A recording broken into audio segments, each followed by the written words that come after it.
like you said, he's got 3 rings, right? And just to clarify, none of those rings are with Toronto, right? Is Fraser Minton going to have more points than Slavkovsky this year? Fraser Minton sucks at hockey. This guy might not even be an NHLer, so we got to settle down on that one. Adelaide, no. Minus 160 on will they show her holding a drink in her hand. They are 2 points behind the St. Louis Blues in the wild card, and they are. Oh, the Blues are dog water. The Blues suck. The Blues are the worst of those 4 teams that I mentioned by a mile. And they're not a good hockey team. Care, like have some set of balls, have some response, have some pride for what the hell goes on the ice. It's so absurd. I'm looking forward to the parade, but that's going to be later in the year. I'd rather have so money in that than have Arbor Soderblom. I would rather stack a bunch of garbage that I have in the corner of my room over here than have Arbor Soderblom in that. He's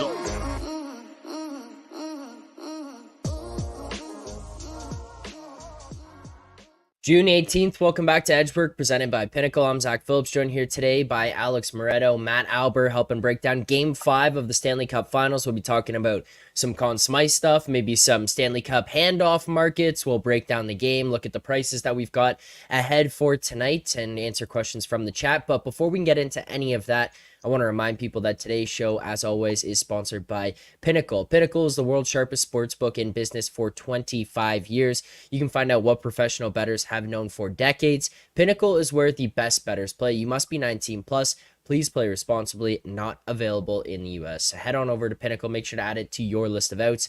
Hockey coming to an end, but MLB around the corner. And whether you're looking for best prices on first fives, sides, totals, if you're looking for player props, a lot of times you're going to find it over at Pinnacle with fair limits for everybody. So make sure to head on over to Pinnacle Sportsbook and add it to your list of outs. Gentlemen, it's been a while. Last Thursday, we did a show ahead of Game 3, I believe it was there. Thought maybe there was a chance that was going to be our last show because Game 3, we were looking at potentially a Panthers win. Head on over to Saturday, thinking maybe we get a sweep. Not the case. 8-1 victory for the Edmonton Oilers there, keeping that alive, keeping that series alive. So we go to Game 5 here tonight. But Moretto, how you been over the last week or so? I been battling some sort of bug or cold I picked up from a plane. I'm just like battling through this cup final. I'm very, very ready for the season to end. I want to move on to the draft. I want to start getting into off-season mode. I'm ready for the off-season shenanigans. I think this series needs to be done, and I think it does end tonight. So, yeah. Are you? I want to quickly jump in there that you're talking about the off season. How are you feeling about this whole cap friendly situation? No, I'm depressed about it. I have a lot of faith in Puckpedia now, though. I don't love obviously it's going to take some getting used to, and it's not quite the same, but like with cap friendly being gone, I feel like they're going to pile a lot of resources into now being the best there is. And obviously there's like a market for them now to be huge, right? To take over in the space. So I think they'll obviously do that. And I think as right now the news sucks, but I think that like a year from now we're not even going to really care. So I have high hopes. I was pretty depressed when it happened, but like I'm optimistic now. You know what the most shocking part of it all to me was that there were teams that are now scrambling because they don't have a system like this built in place for themselves. You're an NHL team. How do you not have like a basic like cap situation built out? You have to go to cap friendly to get this sorted out. Like I get it, it's a useful tool, but you couldn't have just like had one person. You don't even need a team. I don't know, maybe I'm underestimating it, but like you could every organization should have like multiple capologists that are like just in charge of that. I feel like they do. I don't know. I feel like maybe that's blown out. I honestly don't know. It is stunning if that's the case.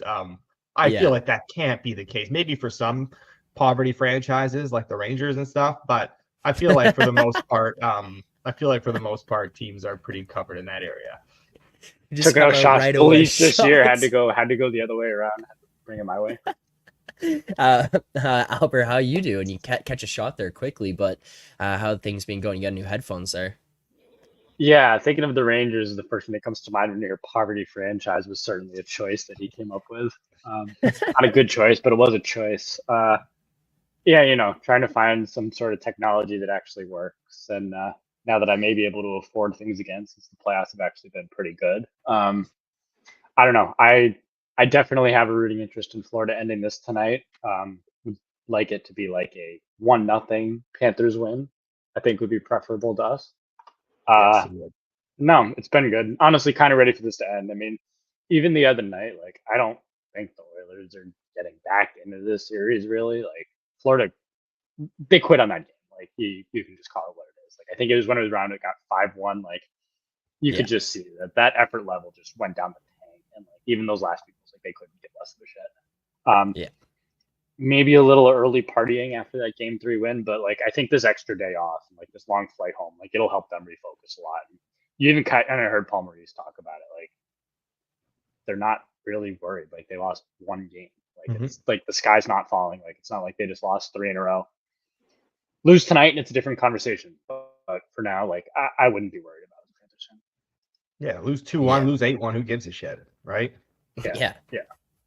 Yeah, and I forget whether it was him that said it or someone on the broadcast said it. Like I think you'd almost rather just get blown out in that game. Yeah. Like actually similar to what happened over in the NBA, right? Like the Celtics just lost game 4. Like they lost. I forget what the final score of that game was. They lost by 40 points or something.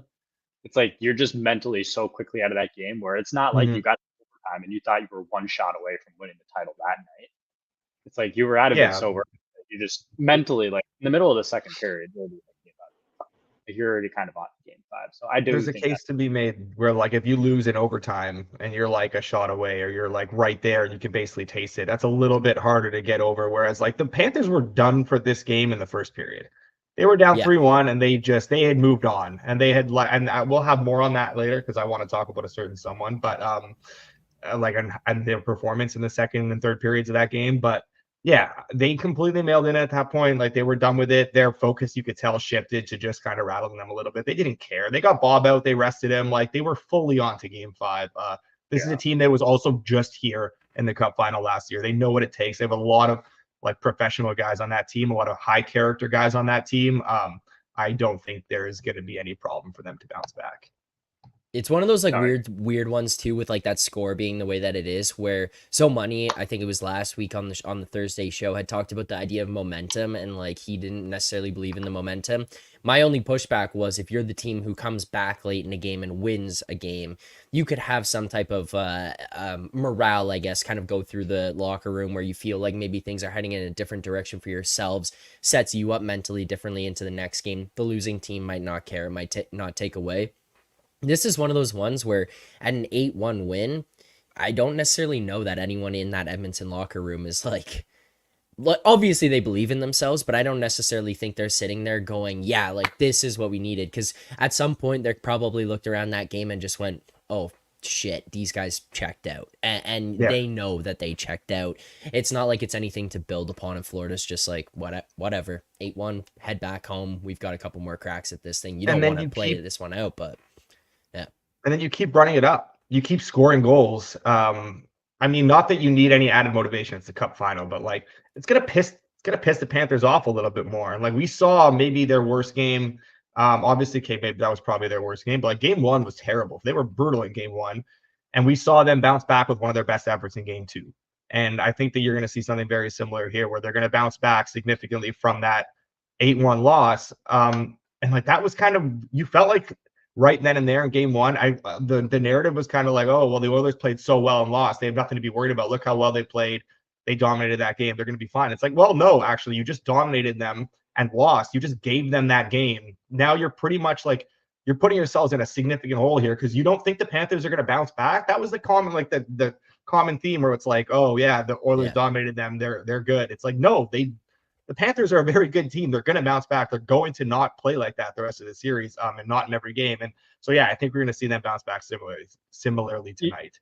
And you hear that all the time when you kind of get these series where a team dominates the other, especially in a game 1 and loses. It's like, oh, they dominated them. Like they're going to do that the rest of the series, except they're going to win.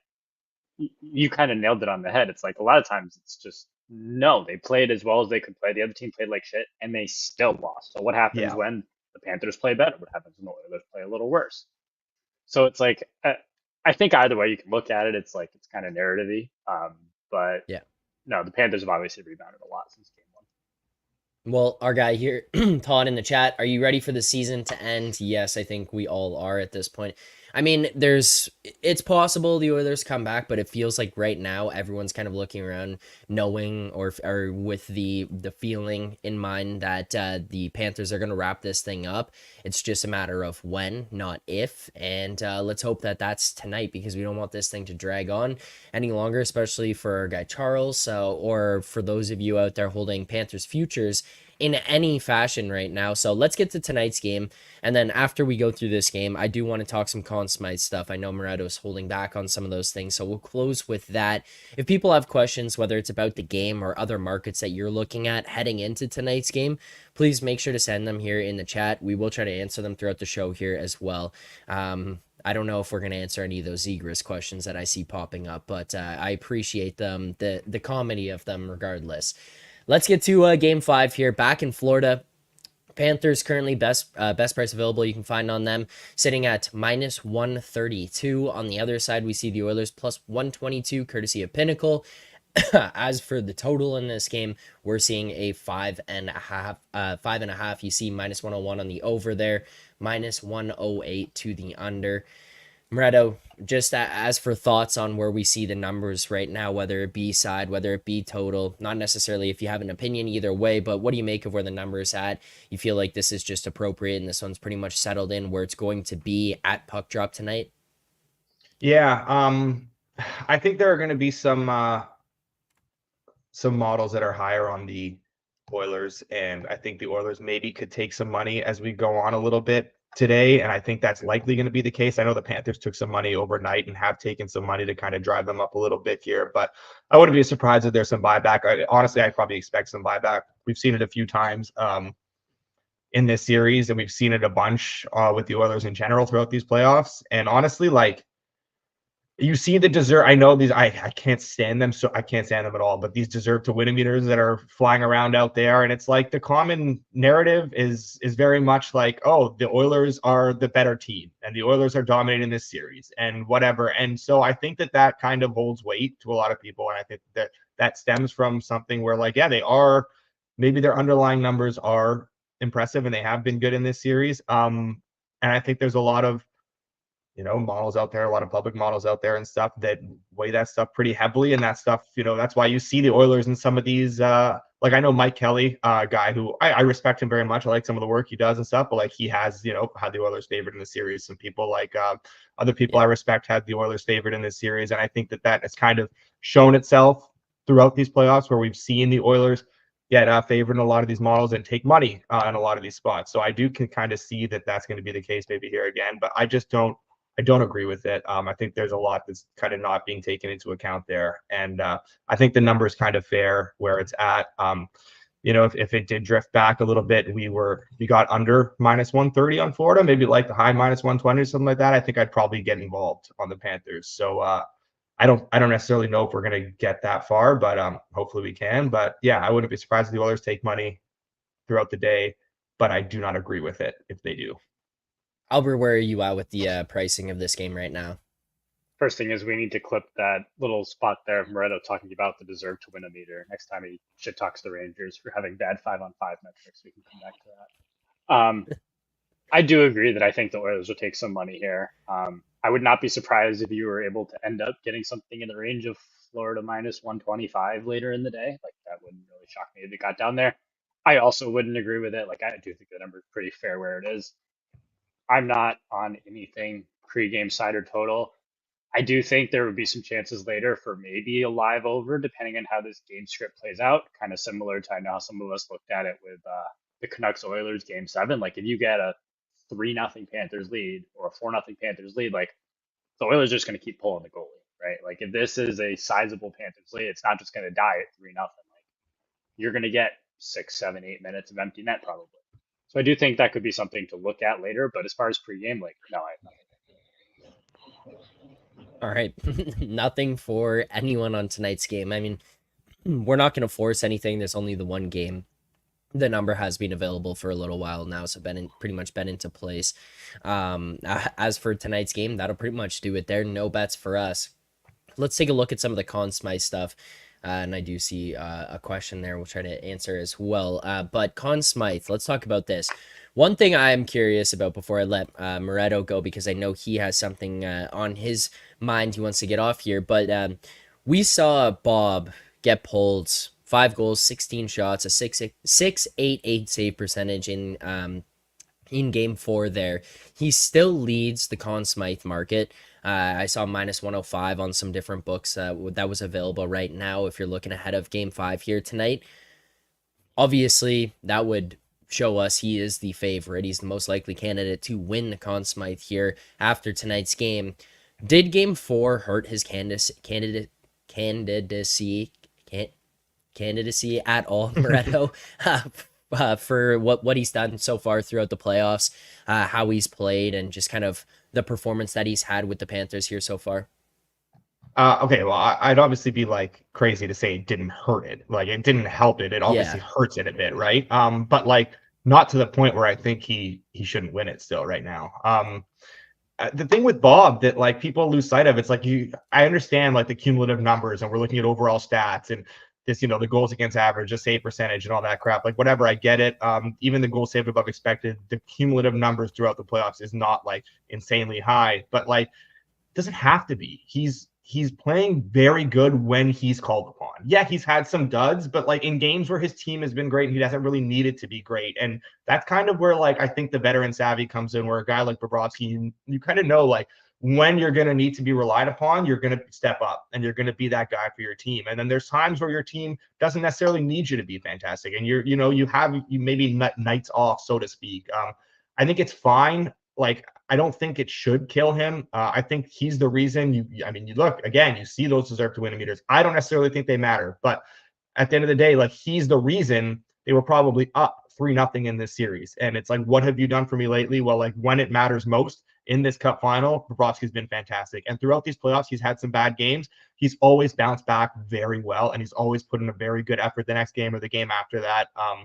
And in key moments, he's been fantastic. In times where they're leading games late, or games where they really need to win to get an edge in the series, like, he's always been, consistently very good and consistently rose to the occasion. I do think it should still be his. I do agree that him and Barkov are pretty tight right now, and it's pretty close. But I still would give the edge to Bobrovsky. And obviously, last game brought it a little bit closer. But again, like, I'm sure Matt will touch on this too. But like, Barkov didn't exactly do anything to close the gap either. They both their candidacies took a hit last game. It wasn't like Barkov, skyrocketed himself and Bob plummeted. They were both, here and here, and then they both went down to here and here. So whatever, I think the gap should still be a little bit bigger between the two of them. Not to say Barkov doesn't have a chance. I think he very much is in this right now, but I still think there's a little bit of a gap here, and I personally would still give it to Bobrovsky. Is there anything that Barkov could do here tonight, Alber, that pushes him over the edge, that kind of steals this one, even though it is in a game 5 situation where, you're going to look at a 4-1 series win if that's the case and they wrap this thing up tonight? Yeah, you can clip this, but I am just not even close to the market on Barkov. Like, I don't even think he's close. Like, you kind of looked at it going into the last game, right? And I think the game started with Bobrovsky like minus 250, minus 300 even. Barkov at one point got up to like minus 160 during the game. Now, obviously, that was mostly based around the fact that Bobrovsky was out of the game and Barkov had a chance to score goals in garbage time, and he didn't do that. But like, that was a massive overreaction that just it got corrected, frankly. I think for Barkov to have any shot, like, he basically needs another 5-4, 6-5 kind of game where he has multiple goals. Like, I don't think he's like one goal in a 3-1, 3-2 game away from jumping Bobrovsky. I just don't think it's anywhere near that close. I think minus 105 is frankly still a good bet. I got some of the plus money the other night. I'm on it from a while back. I'm Team Bob here. So I guess that's a congratulations to Barkov. I'm winning Conn Smythe. Yeah. But I'm just nowhere near close. Like, plus 105, I would book that. I'm nowhere near close on that. Interesting. Moretto, do you have anything else to add on the Barkov? Yeah, I see some of, like, I'm just following along with the chat a little bit here too. Barkov didn't get benched. Yeah, okay. Barkov's not a goalie. You're not going to bench your captain and your first line center. That's just not something that's going to happen. Barkov Bob didn't get benched. He got protected. The team was playing like shit Yes. in front of him. And they said, all right, this is not our night. team We're not gonna win including this Barkov. game. The team, including Barkov, who was a -2 at that point and had gotten absolutely like thrashed. He was at like a 21% expected goal share through the first 30 minutes of that game when Bobrovsky got pulled. Yeah, they didn't pull him. They didn't bench him. They protected him. They're like, you're our guy. We need you to be great if we're going to win this series and close it out next game. So let's rest you, get you a little bit of a breather here. There's no point keeping you out there in front of a, behind a team that's getting shelled and getting destroyed. Why are we going to do that to you? Let's take you out. Let's rest you here a little bit and let's move on to the next game. And that's basically what they did. The team shut it down and they moved on to game 5. And then I see, Charles, first Finnish captain, first Finnish Conn Smythe winner if it's Barkov. Yeah, like I get the narrative and stuff there. First Finnish Cup winner. That's a little bit more of a tongue twister than it should be, I think. I mean, Bobrovsky's also been around for a long time. There's a lot of respect there, and I think there's a lot of people that want to see him get his cup. And like narrative or not, that stuff plays into this voting for sure. He's up to over 700 games in the NHL. I know Barkov is too, but it's a lot different for a player and a goalie to be up to that number. Bobrovsky, 35 years old, still has never won a cup, has never been able to break through. This is a guy who, like 2 years ago, we were talking about him maybe having the worst contract in the NHL and basically being cooked. To bounce back the way he has. Yeah, they were talking about a buyout. And now for him to kind of bounce back the way he has and, put in these kind of performances against maybe the best offensive team in the NHL and the Oilers and to stand tall like he has in those first few games, he set the tone. Let's keep that in mind. He set the tone in game 1 with that, whatever 40 save shutout, 4 goals saved above expected. This is a very different series if they lose that game. So I don't know. For me, it's still Bobrovsky. I understand the case for Barkov. Barkov's fantastic. He's been fantastic. I'm not saying he's not deserving of it. That I wouldn't say that. I think he's been awesome. I just don't think he's necessarily pulled himself ahead of other Panthers skaters in the categories that a lot of these voters frankly care about, and not necessarily that they should care about, but the ones they do care about. I don't think he's pulled ahead in that regard enough to sort of get ahead of Bobrovsky here. I think, recency bias with what Bobrovsky's done in this series is gonna weigh big here. And I'm not even talking about who deserves it necessarily. I think it will be Bob. Right. Yeah, the voters who do this, first of all, they're not voting this based on game score. They're not voting this based on like value added, any of that kind of stuff, right? Like this is a very narrative-y based award. And we kind of talked about that when we talked about the Oilers and McDavid. Like McDavid may not have been the best player in the series, but he was still going to win this. Like if the Oilers are to win the series. Yeah. This is kind of for you guys, kind of for someone in the chat. I'm very curious because they did have to vote on this after the second period of Game 4, even with the Oilers up 1,000,000-1. Like, did those results leak somewhere, anywhere? I don't think so. I certainly haven't seen them because the award was voted on the other night. So I'm very curious, like, at that point, if it was still Bob, like, what would have to happen for people to change their minds? Like, if there was ever a point where people would not vote Bobrovsky, it was after the second period of Game 4. So I'm very curious how it. Go ahead.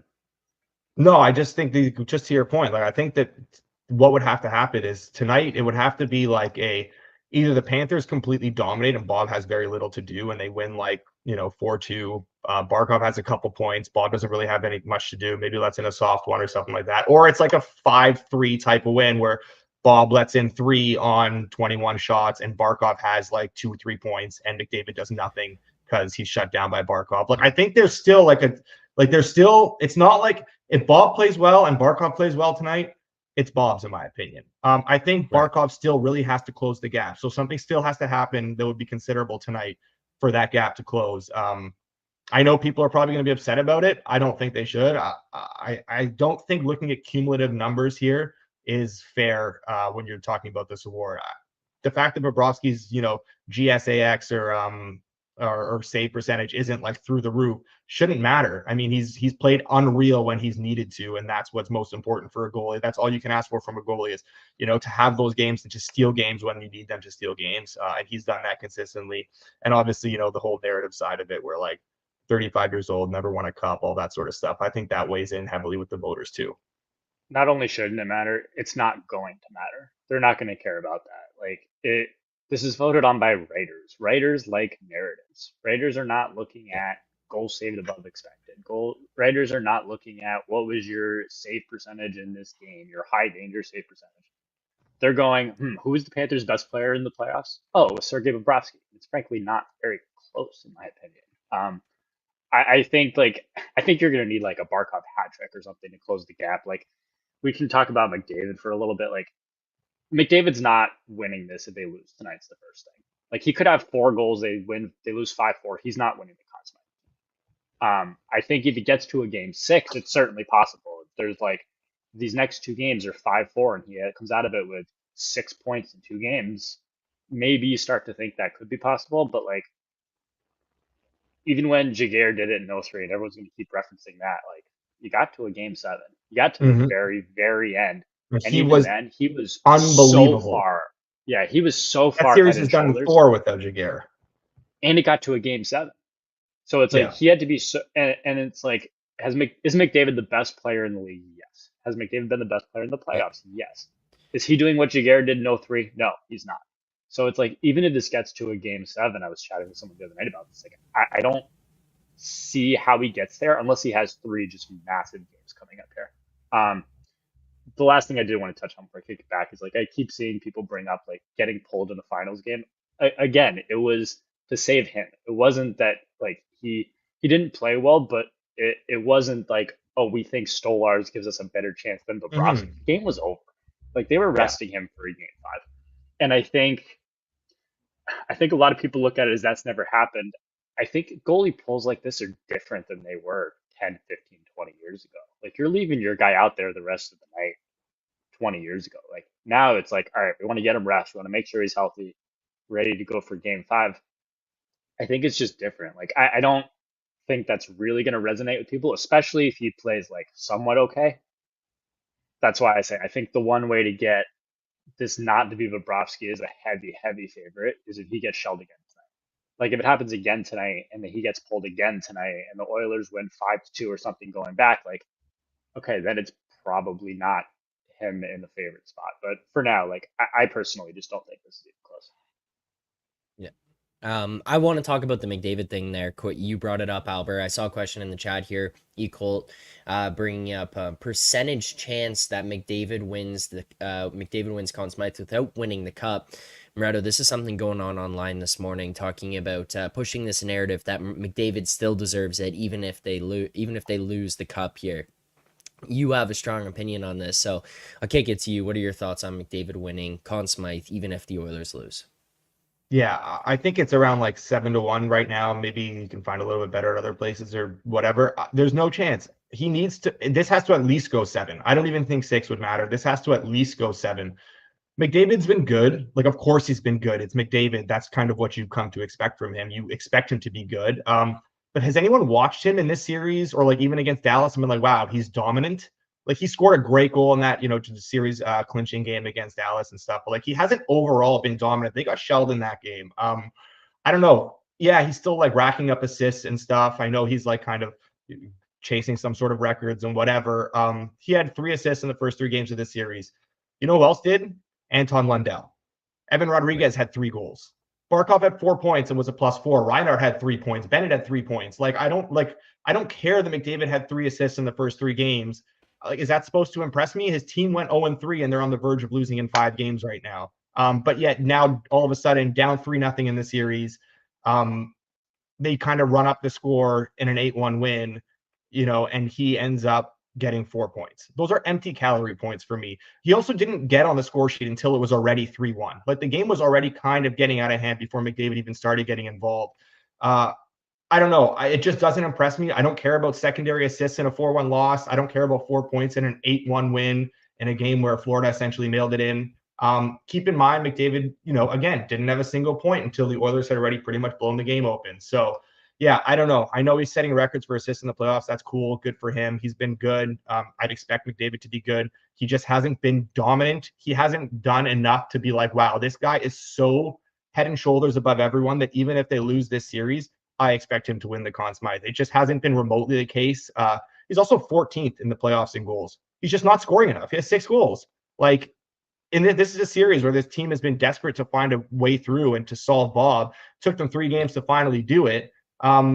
he's a big part of that. He hasn't been scoring goals. I know he's getting a lot of, assists, secondary assists, this and that. It's not enough to impress me to the point where, like, yeah, they're going to lose in 5 or lose in 6, and I'm going to give McDavid the Conn Smythe still. Like, there's no way. I know there's the case where, oh, well, no one in Florida has, like, stood out and been, like, that impressive. Like, it doesn't matter. They have so many guys that have just been fantastic on that team that McDavid will be the first one to tell you if they lose this series, he doesn't want. You think he wants the Conn Smythe? Do you think he thinks he deserves the Conn Smythe? He'll be the first to tell you he could have done more. Especially they lose in 5 or 6. There's no way. I would need a much better number to even remotely consider betting McDavid there, because of the fact that I think you're basically, what you'd essentially have to do is parlay Oilers game 5 money line and Oilers game 6 money line, plus like some McDavid point total overs. Like, there's a lot of stuff that would have to, and then you start getting into 7 games and they lose in 7. Maybe you could talk about it if he has a very good game 5 and game 6. But outside of that, there's just no chance. And at the numbers you'd have to bet it right now, I have no interest.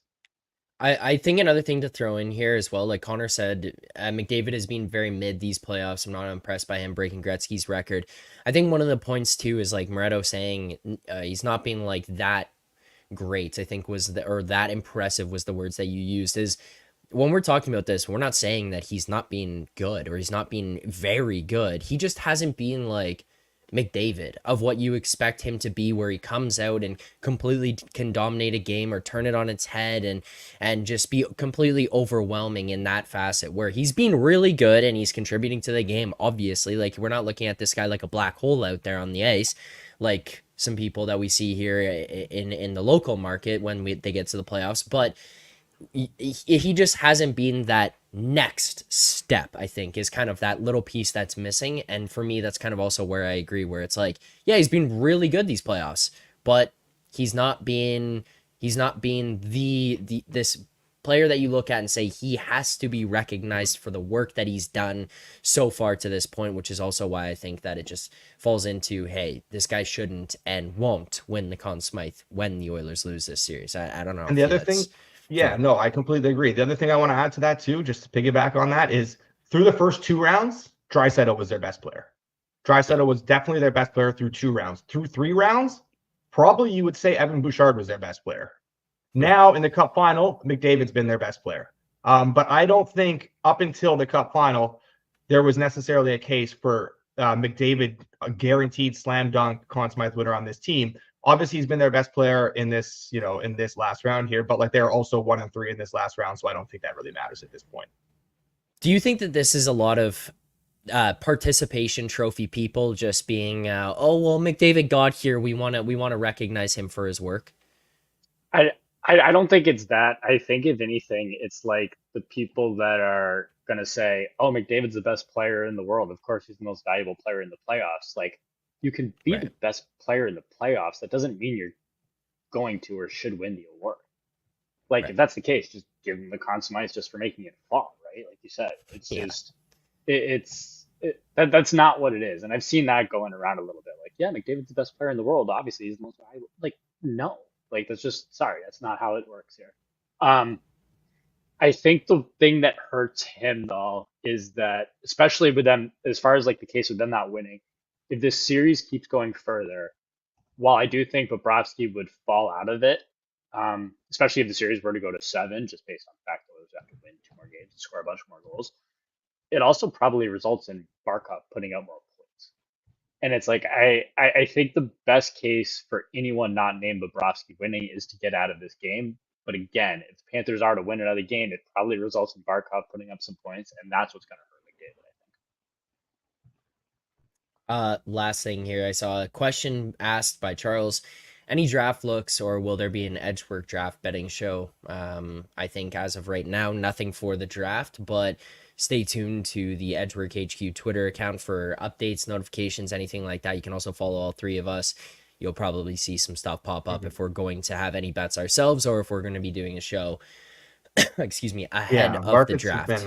Markets have been super underwhelming so far, with like very low limits and not much has been posted. So hopefully that changes next week. Once the Cup final's done, there'll be a bit more of an emphasis from these traders and stuff to get more draft markets up with some better limits. But for now, I have literally not made a single draft bet yet. I've been looking and there's just nothing that I've cared to get involved with, because they're not really even taking anything. There was also a comment in here from Jackson Koloje. This is a very good point too. And, for those that are listening to podcast, they can't see this. Bob's GSAX is within 3 of Quick's 2012 playoff run, and his is greater than Tim Thomas's in 2011. And that's 100% true. And that is also just, obviously just furthers Bob's case here, where like Quick was just overall very good body of work. Had some, I'm looking at his game log right now. He had 1, 2, 3, 4, 5, 6, 7, 8 games in that playoffs where he had a negative goal saves above expected. But what people remember were the big games and the big wins and the big shutouts. They also had a very easy path to the cup that year. They played the Canucks, the Blues, the Coyotes, and the Devils. And then again, it was a Kings team that had a lot of guys who contributed, which is very much like this Panthers team, where Barkov's been fantastic, but you know what? Tkachuk's been good, Reinhart's been good, Verhaeghe's been good, Bennett's been great. It's a lot of guys who have contributed to this. So it just defaults to the goalie, it defaults to Quick, who had those very memorable performances, and that's kind of very similar to what I think we're seeing Bobrovsky do here, where he's had those very memorable games, those memorable performances, and people are still going to look back no matter what at these first 2 or 3 games where it was like, it literally felt like Bob was unbeatable. It felt like this is just like the Oilers are never going to score on this guy. Like, how are they supposed to get past him? And that lingers and that stays with you. So yeah, I truly, really do think that the gap should be a little bit bigger right now in the market between them. I do think this is Bobrovsky's. I don't know. I'm not going to be stunned if it's Barkov. Like, I get the case for him, but like, I really do think it's Bob's, just based on everything we've seen so far and everything I know about how this voting kind of works. I'm not going to be shocked if it's not his, but I do feel pretty confidently that it is right now. The only way the series ends tonight, or I would be shocked if it wasn't him, is if Barkov has like a or something. Like, I do think if this ends tonight, I think he has a pretty high mountain to climb. Again, if it gets past tonight, it's completely different. If this game goes 6, or if it series goes to 6 and Bob gets shelled again, yeah, like, he's probably not going to win it. And just like, I see a few comments in here about like, oh, this writer said this writer said that. You know what the job of writers is, right? It's to create narratives. It's to make things more interesting. And saying, yeah, Bob's been the best player all series, of course he's going to win, it is not interesting. And that doesn't help you write articles, right? Like saying, oh, does McDavid win this even if they lose? That helps create content. And their job is to create content. So like, yeah, I love I like Greg Wyshynski a lot. I'm not trying to shit on him or the article he wrote. I think this isn't a shot at any writer. I really like just like that is what their job is. Yeah, and I really like Greg and everything, but it was hilarious in the tweet where it was like hidden in the article where if the Oilers lose the cup, can McDavid still win the Conn Smythe? His teammates think so. Well, no shit. I mean, I'm sure Barkov's teammates and Bob's teammates think they should win the Conn Smythe too. Like, yeah, I mean, the Panthers are going to say they have 20 Conn Smythe winners on there. Yeah, I'm sure the Leafs teammates think that Matthews should win, and I'm sure the Bruins teammates think that no, that's not a show. I'm just like, I'm sure the Bruins teammates think that Swayman should win it. Like, of course your teammates are going to think you deserve it. Like, how is that even something that we're taking seriously? So yeah, I don't know. I just don't see Barclay Goodrow should win it. Yeah, there you go. Last thing before we get out of here. No, I'm not going to give a Marner rant. I'm not just going to bring one up for the sake of it. But if you follow me on Twitter, I'm sure over the next little while something will happen, or maybe we'll have to hop on Edgework and do a video here, because at some point here, my head might explode reading all this nonsense that I'm seeing online. Moretto, Euro Cup. I know this is not a soccer show, but people have been asking here in the chat. Do you have any little nuggets that you could give anybody here today? I know I'm putting you on the spot. I apologize, but do you got anything for people? Go back in time and fade his stuff from yesterday. Yeah, honestly, basically just apparently Romania are going to win the Euros, so that's probably you should get on that now before the books catch on. No, I think that maybe there's a slight overreaction to the opening match day. Usually we see that a little bit sometimes, where I think today I don't really care for much, but tomorrow I think Scotland, who were obviously thrashed by Germany in the opening game. Scotland's a much better team than they showed in that pretty tough spot, playing the hosts, in Germany in the first game of the tournament. I think that's kind of par for the course, that result to be expected. I think Scotland's a lot better than they showed there, and I don't think Switzerland's nearly as good as they showed against Hungary. So, yeah, I think Scotland plus a half in that match. I kind of like. I think Hungary can keep it a little bit closer against Germany. Hungary have shown that they're very good at playing. The top teams in the world. They're tough to break down. They can score goals pretty effectively on the counter. I think maybe Hungary plus 1.5 or plus 2. There's some plus 1.75s for people who don't bet soccer. That means half your bet's on plus 1.5. Half your bet is on plus 2. I like those. So taking some stabs on the two dogs in those Group A games tomorrow. There you go. There's some Euro Cup stuff to take a look at. Thank you to everyone who tuned in here today. We appreciate it. I'm gonna leave some of those comments, Moretto. I'm not gonna Laine Zegras PLD. Wow, what if Laine Zegras and Pierre-Luc Dubois? What a first line that would be.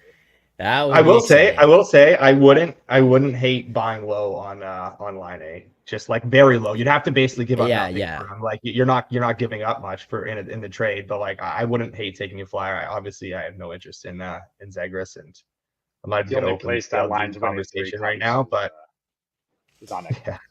Honestly, I don't even wish PLD on you, Moretto. I think the Zegras thing is funny. PLD, no, I don't even want that guy near here because I don't want to hear about him. I don't want to see him. I don't want to talk about him. Nothing. I don't want that guy in my life. I would not take him. I don't want him on the Rangers for a league minimum cap hit. And I genuinely mean that. Honestly, I really do mean that. He's a team killer. Yeah.